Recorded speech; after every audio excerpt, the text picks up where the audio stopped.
Timeless Express ya Irene Namubiro ya leero ebya Champion Gudo ne Alien Skin byeyongedde okuba ng'ate biranda. Butcherman atabukidde Bobby Wine ate ye Zari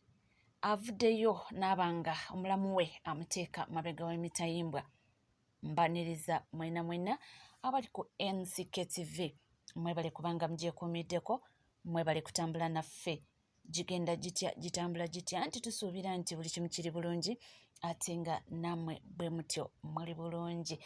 Wetuli nnyo kubanga tukutuusaako amawulire ag'enjawulo era kyensobola okugamba kikimu nti wobanga tona subscribinga kekadde obeere ng'osubscribinga ku channel yaffe ate womala ng'onyiga kadde ebisigadde byonna butereevu amawulire nja kubanga ngakuwa era nja kubanga ngakutuusaako. Yes, katandike n'omukyala Irene Namubiro yategese concert gye bayise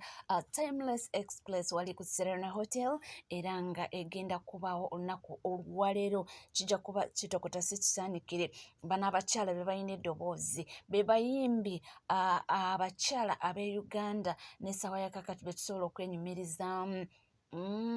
Omukyala Irene Namubiro, omukyala Juliana Kanyomozi, bano babamba industry ya Uganda era nga essaawa ya kakati bakyali ku mwanjo nnyo. Alabiddwako nga yeegezaamu okuba nga yeetegekera ekyo nnaku olwaleero. Kambalekeko katini.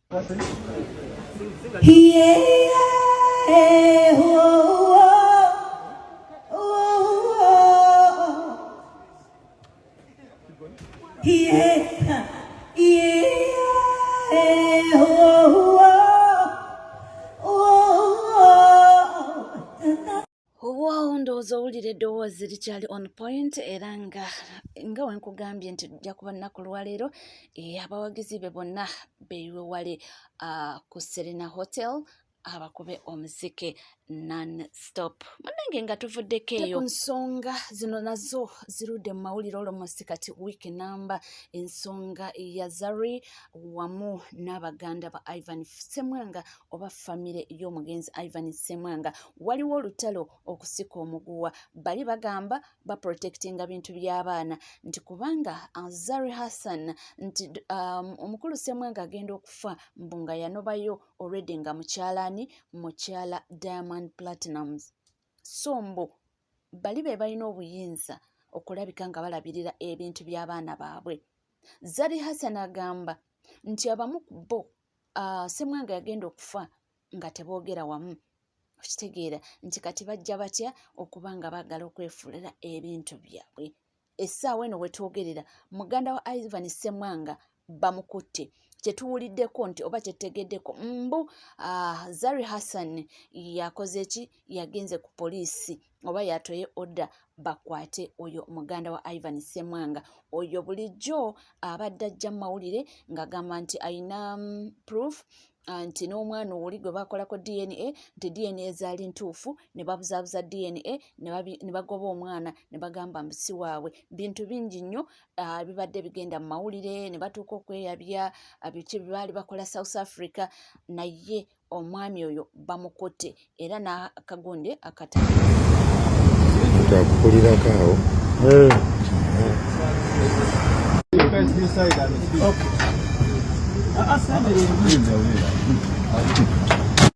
Okutegeera ne kati omuntu ova oteeri nze taata w'abaana ba Zari. Ebyo bantu baffe olutalo lweyongera okulanda Zari awanda muliro, bali nabo bawanda muliro, kyetumanyi oba binaggwa bitya. Naye ng'essaawa ya kakati wetwogera agaliwo gego omwami oyo akwatiddwa. Vuddeyo tudde ku nsonga z'omuto Champion Gudo essaawa eno ezikuute wansi ne waggulu. Kituufu Champion Gudo baamugoba oba waliwo ekikyamu? Buzibu ki Swahaba Champ omukulu wa Gudo bw'alina ne Alien Skin? Munnange olunaku lweggulo Alien Skin yabuziddwa. Champion Gudo wamugoba ne muganda we n'agamba nti talina kyamanyi ku ebyo. Akansooke nkweko Alien Skin katono nnyo. Ku internet nga buli mu Champion Gudo ne muganda we abantu abali babeeranga ku Fangon Forest nga bagamba nti balagibwe ekkuba erifuluma nga tebamanyi ensonga lwaki bagobebwa ku kitebe ekyo ekya Fangon Forest. What's your take about this?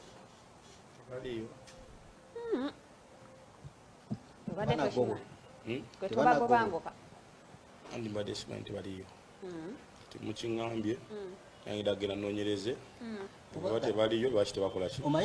Byebyo omukulu agamba abadde takimanyi nti tebaliyo era n'abagamba nti kategeddeko nti tebaliyo kagende akola okunoonyereza amanye ensonga lwaki ababiri bano tebakyali ku Fangoni. Owange kiki ekyatuukawo naye nga tukyali mu ebyo amazima gakyeyongera okuba nga gavaayo era essaawa eno wetwogerera waliwo ba Fangoni soldier ababeera ddala ku kitebe abalese bwino obukwata ku Swahaba Champ ne Champion Gudo neki ekyavaako ababiri bano okuba nga bawulira Fangoni Forest. Amazima gaagano ensonga Swahaba Champ yaddira ebintu bye biri personal nabigattikamu omwana. Swahaba Champ alina stress ze yazaala omwana alina nakawere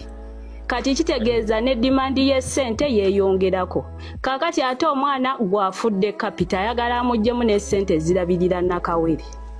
Owulira okumuzanyisa komedi watuli bulala. Kati Alien Skin ze we nali nnyingira ku Fangoni Alien yantuuza n'angamba ekintu kino n'angamba Queen nkubuulire siina ssente ze ngenda kuwa simanga oyina ebizibu by'akakadde mbu nkwate ssente nkuwe simanga bakubanja rent oyina ebizibu byo simanga weetaaga capital naye ekyamakulu kyenja okuyamba nze ngaba platform era Alien Skin nga wakayingira ku ggaali ye ekyobugagga kyasooka okuwa making sure nti abantu bonna abali ku media ze bakumanya. Okitegeera? Kyovudde olaba Alien Skin ye muyimbi wane Uganda alina abaana bali ku ggaali ye nga bonna basereebu bonna mubamanyi. Okiwulira Timo? Kaakati Alien twogera amazima si ye muntu akuba esse nnyingi kuba osobola n'omusanga ku Lwokutaano nga wali ewaka ku weekend nakubayo show nga 3 kyokka ate Alien wagenda ku zi shows atambula n'abaana nga 2 bonna ino bo kyayo atambula n'emmotoka nga 3 oba 4 zonna ziyina onywa amafuta kati okitegeera Alien asuza abaana nga 10 bonna basula ewaka ayina osasula amasannyalaze ayina osasula bbiru z'amazzi abaana babeera awo tekuli gwayozesa mmotoka tekuli ayera lujja tegwali gwakozesanga mukozi okitegeera kati mmwe mulowooza ssente zanaawa buli omu anaazijjawa ye kati wobeera omusiru n'otakozesa platform gwe biba bikulemye kuba talina ssente zaakuwa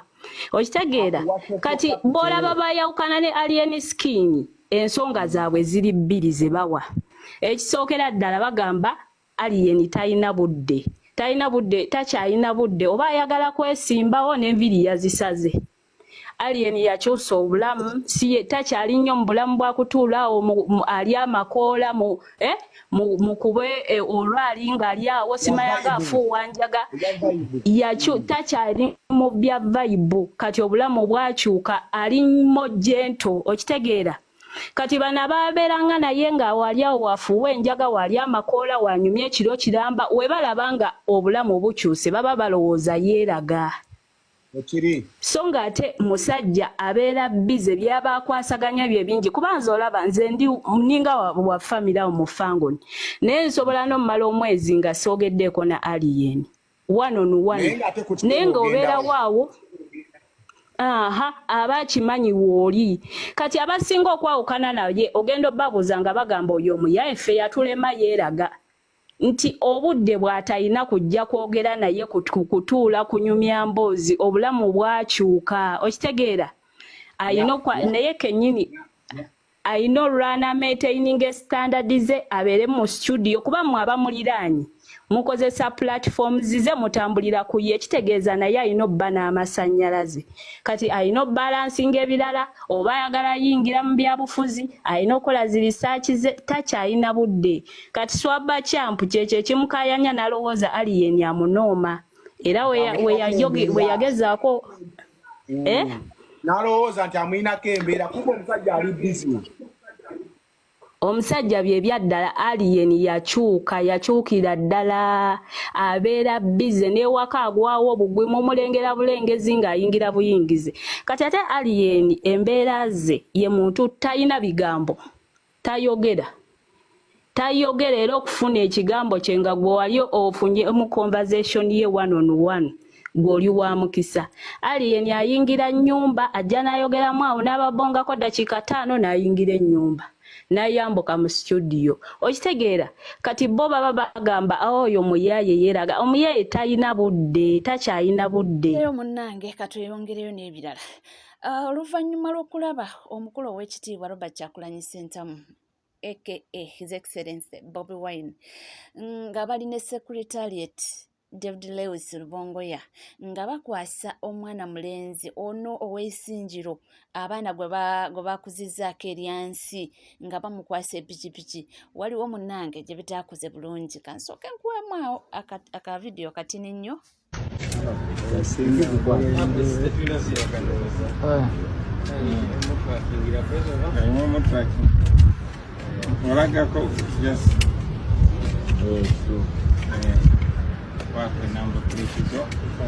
Yeno kivimbemu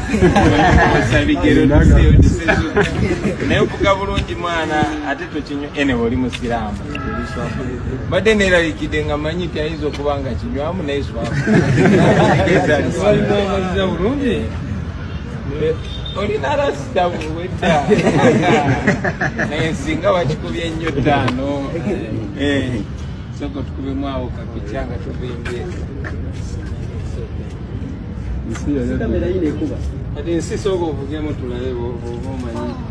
ebyo omukulu Buchamani yavuddeyo ng'awanda muliro agamba Firebase yatakako ettoffaali ennene era munnange nti yeetaaga okubanga alina kyakola ki oba ngambe ekimuweebwako simanyi awo bulungi oba kyogedde bulungi simanyi naye si musanyufu yadde n'akamu kansooke mukuwe yayogedde oluzungu ng'oyinza okugamba nti bannange ono mu Jamaica oba nze sigamba musala gwa NUP gwa si wa NUP dem general them are hungry them general them are hungry. Me I send a message to him knows say what me a tabot them youth here them are hungry down in the ghetto members say where them come from them youth here and them make uno understand what me I say business galiwango them picking them are hungry them now go school and the man have to send the boy pan school and learn my youth. Members say education is a tool for everything. Them soldier them a cry. Them soldier them Firebase soldier them. And them a cry out. Them want something in them pocket. Them want something pan them plate. Them want something pan the table. You can't enjoy yourself my you like so you know. And I say. Simanyi oba mubitegedde oba nedda naye nga omwami afuweesa oluzungu oba Jamaica oba luti nze tombuuza naye munnange si musanyufu yadde n'akamu si musanyufu agamba yateekako ettoffaali ddene nnyo ku Firebase owange nze naawe naye eyo nga tuvuddeyeko eyo tulaba nti omukulu Honorable Francis Zaake munnange juzi yabadde mukomera bafune gundi ne bamuta ne babanga bavaayo byayogedde bitiisa nti era bwe balabye mukomera bikanga era n'atuuka okugamba nti babadde beetaaga oba bagire nga bakyabeerayoko nga babaako okoyo bayamba nange si birungi yadde n'akamu naye bwe twatuuse mukomera twakizudde nti ate gye baatutadde twali tulinayo ebyokukola bingi nnyo era omuntu bali twagala kuvaayo twali twagala tusigaleyo paka kuba ebyokukola bibadde bikyaliyo bingi nnyo nnyini ddala kuba abaana be baasibirayo batalina musango bangi nnyo bali eyo bavundira eyo bali mu mbeera embi ddala kuba emmere yaayo mbi nnyo akawunga kabi ebijanjalo bibi ate bye baliisa abaana bali mu mbeera nzibu nnyo tebabatwalangako mu kkooti bali eyo okumala emyaka 4 bangi nnyo bali eyo naye tubasuubiza okuba nga tugenda babeerera okuba kati ffe tuvuddeyo nga tulina amaanyi ag'enjawulo nga bawongedde kutwongera kibuli na kutwongera manyo okulaba nga tetuddamu kubanga tutya amakomera kubanga tusangayo bannaffe bangi nnyo batwaniriza bwaniriza era ffe kitugenda okudda kukola kulwanira bannaffe bafulume n'okulwanira Uganda yattu okulanga tuva mu busibe buno kuba neno gye tuzzeera tukyali mu busibe wale tuvudde mu kkomera liri eryaluzira naye neno tukyali mu busibe okulaba nga tulwanira eggwanga lyaffe twagala okwebaza abatubuka bonna gye bali omulimu gwe bakoze tubaleseyo bannaffe nga bakyali eyo naye tumanyi nabo tugenda kubalwanira okulaba nga bafuluma naye ate era twagala okwebaza ekibiina kyaffe kya NUP okubanga kimidde naffe twagala okwebaza abaloya baffe bonna kuba badde bangi nnyo abayimidde naffe bakulembeze bannaffe bonna Uganda yaffe munnaffe naye nga tukyali awo nga tuvuddeko mu ebyo waliwo agayitingana kyesimanyi oba matuufu oba bya bulimba omanyi waneeno mu ggwanga Uganda buli kimu kisoboka ate era ekyewuunyisa nti waneeno ffe waneeno mu ggwanga buli omu abeera n'amawulire oba matuufu oba nedda naye buli omu aba agayina kakati agatambula galaga mbu the right honorable speaker mbu member of the right honorable speaker of parliament honorable Anita Among mbu kandibanga kaweddemu era mbu balindiridde just lunaku olwo ssaawa yonna mbu omujja kuwulira omukulembeze w'eggwanga essaawa eno abafuga ow'ekitiibwa his excellency Yoweri Kaguta Museveni mbu ng'alangirira oba oliawo sipiika omupya naye ate ekyebuuzibwa president Museveni yalangirira